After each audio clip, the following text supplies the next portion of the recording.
patient's name is Louis Drax, 9 years old. He fell off one of the cliffs at Land's End. He was dead for 2 hours. I've never seen anything like it. He's in a coma. But he's alive.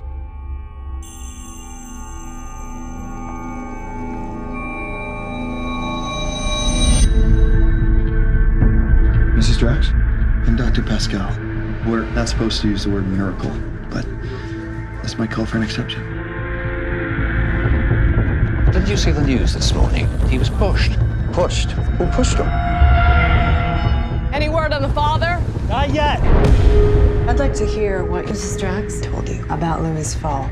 It was Louis' 9th birthday. I planned a picnic. Peter became aggressive.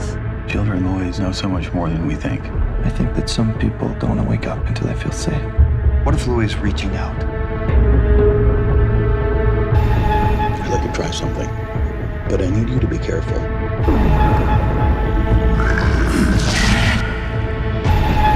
Louis, was it really an accident?